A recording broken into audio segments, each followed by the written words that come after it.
Please turn to John chapter 13.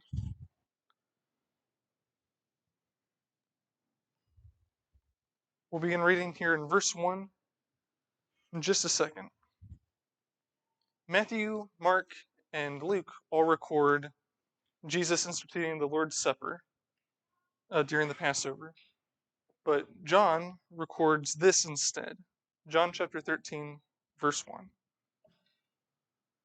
Just before the Passover feast, Jesus knew that his time had come to depart from this world, to go to the Father. Having loved his own who were in the world, he now loved them to the very end. The evening meal was in progress, and the devil had already put it into the heart of Judas Iscariot that he should betray Jesus. Now, because Jesus knew that the Father had handed all things over to him, and that he had come from God and was going back to God, he got up from the meal, he removed his outer clothes, he took a towel and he tied it around himself. Then he poured water into the wash basin, and he began to wash the disciples' feet and to dry them with a towel that he'd wrapped around himself. And then he came to Simon Peter, and when he did, Peter said, "Lord, are you going to wash my feet?" And Jesus replied, "You do not understand what I'm doing now, but you will understand after these things." Peter said to him, "You'll never wash my feet." How would you react? You've got the Lord of the universe kneeling down before you, washing your nasty feet. Peter clearly doesn't think it's appropriate for his Lord and teacher to behave this way, to humiliate himself like this. But Jesus says to Peter, "If I don't wash you, you have no share in me." In verse 9, Peter says, "Lord, then wash not only my feet, but my hands and my head also." And Jesus replied, "The one who bathes needs only to wash his feet, but he's completely clean. And you, disciples, are clean, but not every one of you." In verse 12, we read that when Jesus had finished washing their feet, then he put on his outer clothing, and he took his place at the table again, and he said to them, "Do you understand what I have done for you? You call me teacher and Lord, and you do so correctly, for that's what I am. If I, then your Lord and teacher, have washed your feet, you too ought to wash one another's feet. For I've given you an example. You should do just as I have done for you. And I tell you the solemn truth, the slave is not greater than his master, nor is the one who sent as a messenger greater than the one who sent him. If you understand these things, you'll be blessed if you do them."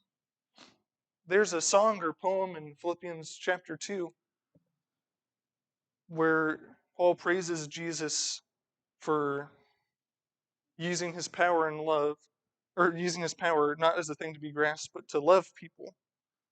And even though he looked humiliated and very weak when he did it. And we're definitely getting a picture of that idea here in John chapter 13. Today we're remembering Jesus, who's our mighty God, how he gave himself up to provide redemption for us, something we could never get by ourselves. And we remember that we've become his people, that we've become his family through the gracious covenant relationship that he's offered us. Jesus is saying that since we've been rescued from slavery to sin, we need to follow his example, and we need to have the same attitude that he does, an attitude that's willing to wash people's feet. Matthew 18 is a place where Jesus tells a parable about a servant who's been forgiven an unpayable debt, something he could never repay. But then that servant immediately goes and refuses to forgive his fellow servant.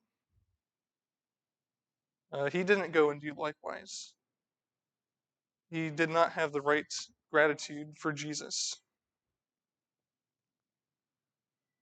It's in view of this idea of needing to have gratitude for what Jesus has done that Paul says this in Galatians 6, I think, that we need to do good to everyone, but especially to those who believe, especially to our church family.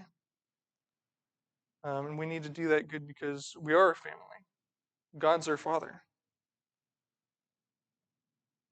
One other passage to think about with this idea. At the end of James chapter 5, James encourages Christians like us to pray desperately and confidently to God for help in all of our hopes and all of our struggles. He says this in James chapter 5 verse 1 or 13 rather, 5:13. Is anyone among you suffering? He should pray. Is anyone in good spirits? He should sing praises. Is anyone among you sick? Then he should summon the elders of the church. They should pray for him, anoint him with olive oil in the name of the Lord. The prayer of faith will save the one who's sick, and the Lord will raise him up. And if he's committed sins, he'll be forgiven. We need to go to God humbly with all our needs because he's able to provide what we need. He can satisfy those needs. But notice that James isn't just talking about one person's relationship with God. James says we need to confess our sins to one another so we can together pray that God heals struggling hearts. So pray for others, listen to others, wash one another's feet, serve like that, but also let your brothers and sisters wash your feet. Even if they're nasty, even if it's obvious exactly where you've been. I certainly struggle to wash others' feet as I should, to serve. But I think I may struggle more with asking others to wash my feet, to open up to the struggles I need prayers for. That's why it's really good for me to hear James chapter 5.